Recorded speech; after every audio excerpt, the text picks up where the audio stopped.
अस्सलामु अलैकुम वरहमतुल्लाहि वबरकातुहू। बिस्मिल्लाहिर्रहमानिर्रहीम। एक दफा सुल्तान सलाहुद्दीन अय्यूबी रहमतुल्लाह अलैह ने अपने कमरे में बैठकर एक खत पर कुछ तहरीर लिखी और तहरीर लिखने के बाद सुल्तान सलाहुद्दीन अय्यूबी रहमतुल्लाह अलैह ने इस खत को अपनी जेब में डाल दिया और जेब में डालने के बाद अपनी तलवार न्याम में रखने और खंजर रखने के बाद सुल्तान सलाहुद्दीन अय्यूबी रहमतुल्लाह अलैह ने अपना शाही लिबास बदला और एक आम लिबास पहनकर अपने घोड़े पर सवार रवाना हो गए। रवाना होने से पहले सुल्तान सलाहुद्दीन अय्यूबी रहमतुल्लाह अलैह से अली बिन सफियान ने फरमाया, हुजूर आप कहाँ जाने का इरादा रखते हैं? तो सुल्तान सलाहुद्दीन अय्यूबी रहमतुल्लाह अलैह ने अली बिन सफियान को इशारतन कहा कि जिस जगह मैं जा रहा हूँ वहाँ मेरा अकेला जाना ही मुनासिब होगा, लिहाजा मेरे साथ कोई भी सिपाही नहीं जाएगा। अली बिन सफियान ने फरमाया, अगर हुजूर बता दे तो बेहतर, अगर ना बताएं तो जैसा हुजूर को अच्छा लगे। सुल्तान खामोश रहे और कहा कि मेरे लिए दुआ करना। लेकिन जिस जगह सुल्तान जा रहे थे वो जगह बहुत दूर थी और इस जगह पर पहुंचने के लिए सुल्तान को मुसलसल कई जंगलों, कई गांव और कस्बों से गुजरना था। सुल्तान सलाहुद्दीन अय्यूबी रहमतुल्लाह अलैह अली बिन सफियान को खुदा हाफिज कहकर अपने तेज रफ्तार घोड़े पर सवार हुए। चलते चलते सुल्तान सलाहुद्दीन अय्यूबी को तकरीबन 3 दिन मुसलसल सफर करने के बाद सुल्तान एक गार के दहाने पर जा पहुंचे। सुल्तान सलाहुद्दीन अय्यूबी रहमतुल्लाह अलैह ने सलाम किया तो अंदर से जवाब आया, ऐ मेरे सुल्तान अंदर आ जाइए। दर हकीकत इस गार के अंदर सुल्तान का एक बड़ा रहनुमा बुजुर्ग रहता था जो सुल्तान सलाहुद्दीन अय्यूबी रहमतुल्लाह अलैह के खुफिया पैगामात सुल्तान के जासूसों तक पहुंचाता था। लिहाजा सुल्तान सलाहुद्दीन अय्यूबी जब भी इस बुजुर्ग को पैगामात देने जाते तो सुल्तान अकेले जाते और किसी को साथ लेकर ना जाते, क्योंकि सुल्तान सलाहुद्दीन अय्यूबी रहमतुल्लाह अलैह अपने अलावा किसी पर आंख बंद करके भरोसा नहीं कर सकते थे।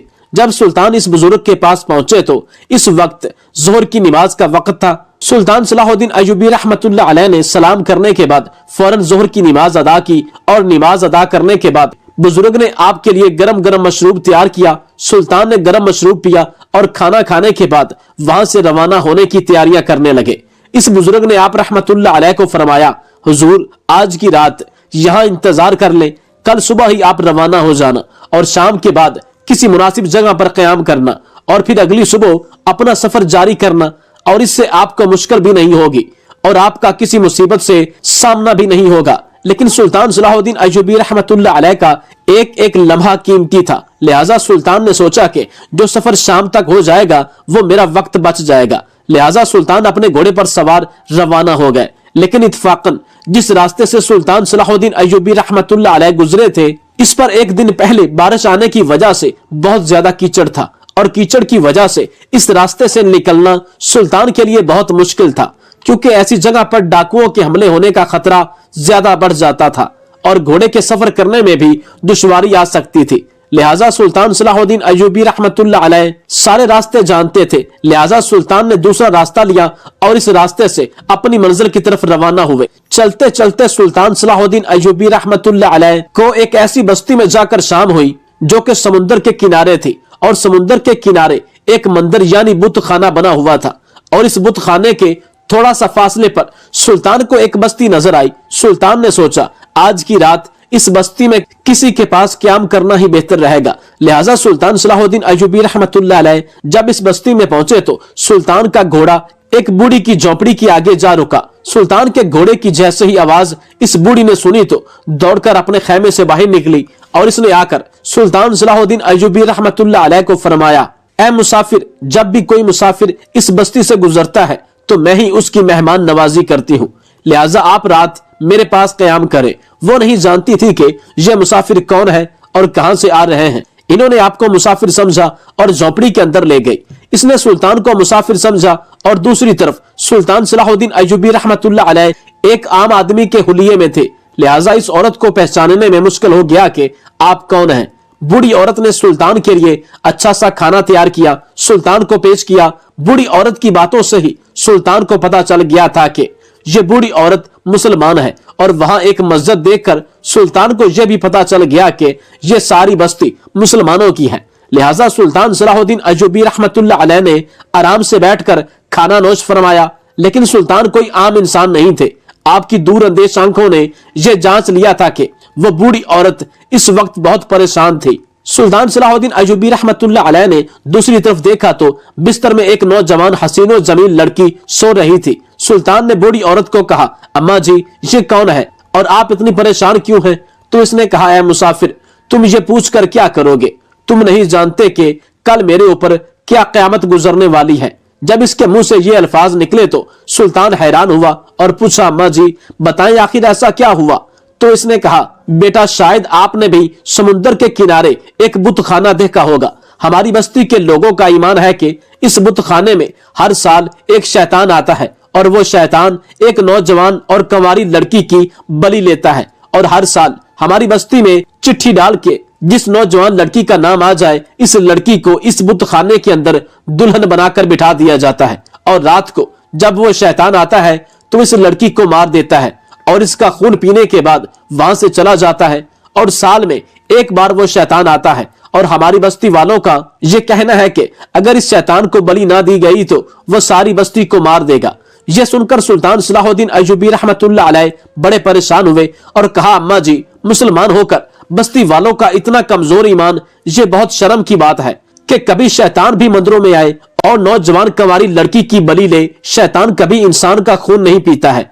तो इस बूढ़ी औरत ने कहा, बेटा ये झूठ नहीं है, ये सच है, क्योंकि हर साल हम इस मंदिर के अंदर एक कंवारी लड़की को बिठाते हैं और जब सुबह इस मंदिर में जाते हैं तो इस लड़की की जान निकल चुकी होती है और वो मुर्दा होती है। सुल्तान बड़ा हैरान हुआ और पूछा, अम्मा जी तो फिर आप क्यों परेशान हैं?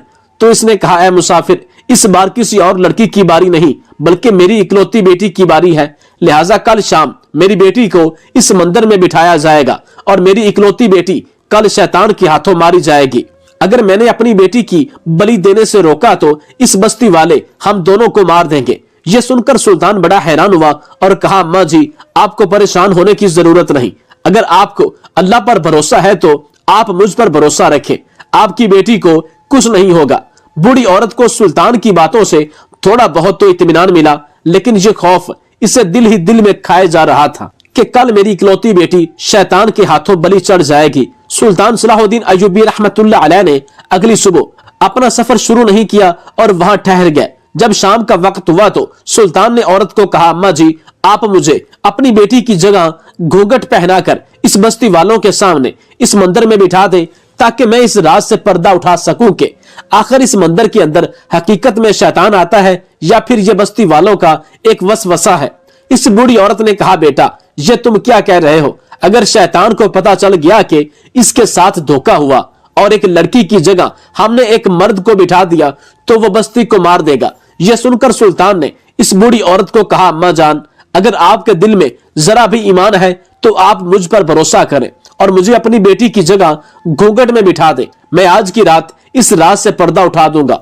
इस बूढ़ी औरत ने ना चाहते हुए भी अपनी बेटी की जगह सुल्तान सलाहुद्दीन अय्यूबी रहमतुल्लाह अलैह को घूंघट में बिठा दिया और बस्ती वालों को कहा कि मेरी बेटी बिल्कुल तैयार हो चुकी है, लिहाजा आप ले जाएं। बस्ती वालों ने सुल्तान सलाहुद्दीन अय्यूबी रहमतुल्लाह अलैह को एक डोली में बिठाया और इस मंदिर में जाकर बिठा दिया। बस्ती वाले चले गए, अंधेरा छाने लगा था। सुल्तान सलाहुद्दीन अय्यूबी रहमतुल्लाह अलैह ने उसी वक्त मंदिर के अंदर घूंघट उतारा, समुद्र के किनारे गए और वुजू किया और नमाज इशा अदा करने के बाद कुरान पाक की तिलावत करने लगे। वक्त गुजरता रहा, आधी रात का वक्त हुआ लेकिन कोई भी शैतान नहीं आया। सुल्तान सलाहुद्दीन अय्यूबी रहमतुल्लाह अलैह दोबारा हाजत की वजह से बाहर गए, समुद्र के किनारे वुजू किया और आकर दोबारा कुरान पाक की तिलावत करने लगे, लेकिन अभी तक शैतान नहीं आया। इतने में तहज्जुद की नमाज का वक्त हुआ। सुल्तान ने तहज्जुद की नमाज पढ़ी और फजर की नमाज अदा करने के बाद कुरान पाक की तिलावत में इतना मशगूल हो गए कि दोपहर का वक्त हो गया और सुल्तान को पता ही ना चला। दूसरी तरफ सुबह जब गांव वालों ने बूढ़ी की बेटी को देखा तो ये बात पूरे गांव में फैल गई और लोग एक दूसरे से कहने लगे कि अगर इस बूढ़ी की बेटी इस जगह मौजूद है तो फिर उस मंदिर में कौन लड़की रात को शैतान के हाथों बलि चढ़ गई। यह सुनकर तमाम लोग बस्ती वाले इकट्ठे होकर इस बूढ़ी औरत के पास पहुंचे और आकर सवाल किया, बूढ़ी अम्मा अगर आपकी बेटी सही सलामत आपके पास मौजूद है तो रात को मंदिर में कौन लड़की मौजूद थी जो कि शायद अब शैतान के हाथों मर चुकी होगी। तो इस बूढ़ी औरत ने बस्ती वालों को शुरू से लेकर सारी कहानी सुनाई और कहा, रात को मैंने अपनी बेटी की जगह एक मुसाफिर को जिसने मुझे मजबूर कर दिया था اس کو میں نے بٹھا دیا تھا اور رات کو شاید شیطان نے اس مسافر کو میری بیٹی کی جگہ مار دیا ہوگا۔ یہ سن کر تمام لوگ بستی والے اس تجسس کے ساتھ اس مندر کی طرف دوڑنے لگے اور دیکھا کہ جا کر دیکھیں کہ آخر اس مسافر کے ساتھ کیا ہوا۔ جب بستی والے مندر کے اندر پہنچے تو دیکھا کہ سلطان صلاح الدین ایوبی رحمت اللہ علیہ قرآن پاک کی تلاوت میں مشغول تھے۔ انہوں نے جب سلطان کو قرآن پاک کی تلاوت کرتے ہوئے دیکھا تو وہ لوگ بڑے حیران ہو گئے اور کہا کہ آخر یہ نوجوان ساری رات مندر کے اندر موجود رہا لیکن شیطان نے اس کو کچھ نہ کہا۔ اتنے میں سلطان صلاح الدین ایوبی رحمت اللہ علیہ اپنی جگہ سے اٹھے اور ان بستی والوں کو کہا، اے بستی والو، میں ساری رات قرآن پاک کی تلاوت کرتا رہا، 3 بار سمندر کے کنارے وضو کرنے کے لیے گیا لیکن مجھے تو کوئی شیطان نظر نہیں آیا۔ یہ سن کر وہ بستی والے بڑے حیران ہو گئے اور پھر اتنے میں بوڑھی اماں نے کہا، پھر اے مسافر ہمیں یہ بتاؤ کہ آخر شیطان مندر میں نہیں آتا تو اس لڑکی کی جان کیسے نکل جاتی ہے جس کو رات کو مندر میں بٹھایا جاتا ہے؟ تو سلطان صلاح الدین ایوبی رحمت اللہ علیہ نے کہا کہ اس سمندر کے دونوں طرف جنگل ہی جنگل ہے، پچھلا حصہ سارا سنسان ہے اور سامنے کی طرف سمندر ہے جس کی رات کو کتنی خطرناک لہریں دکھائی دیتی ہیں۔ آپ ہی اندازہ کریں کہ جب ایک لڑکی کو پتہ چل جائے کہ اس کی موت ہونے والی ہے تو اپنی موت سے پہلے اس خوف سے مر جاتی ہے، اور پھر دوسری طرف وہ جنگل ہی جنگل اور سمندر ہونے کی وجہ سے آپ جس لڑکی کو بٹھاتے ہیں وہ اس ڈر کی وجہ سے مر جاتی ہے اور کوئی شیطان نہیں آتا۔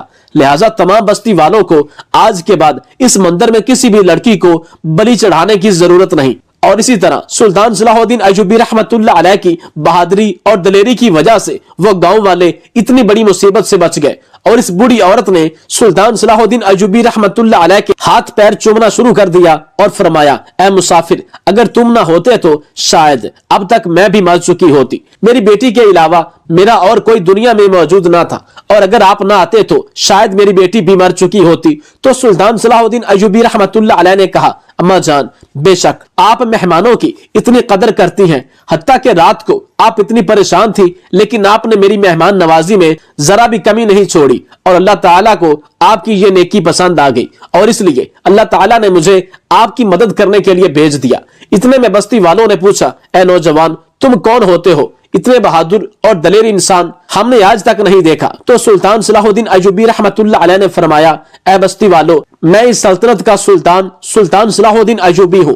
جب یہ بات ان لوگوں نے سنی تو فرمایا، سلطان معظم، بے شک ہم نے آپ کی دلیری، بہادری اور عقل مندی کے قصے سنے تھے لیکن آپ کو اتنا دلیر اپنی آنکھوں سے نہیں دیکھا تھا، اور آج آپ کی دلیری تمام بستی والوں نے اپنی زندگی میں اپنی آنکھوں کے سامنے دیکھ لی۔ اور اس کے بعد سلطان صلاح الدین ایوبی رحمت اللہ علیہ ان بستی والوں کو خدا حافظ کہہ کر وہاں سے چلے گئے، اور جاتے ہوئے ایک انتہائی انمول جملہ کہہ کر گئے کہ ہمیشہ خدا پر بھروسہ رکھو، جو خدا پر بھروسہ رکھتا ہے اسے کبھی خدا مایوس نہیں کرتا۔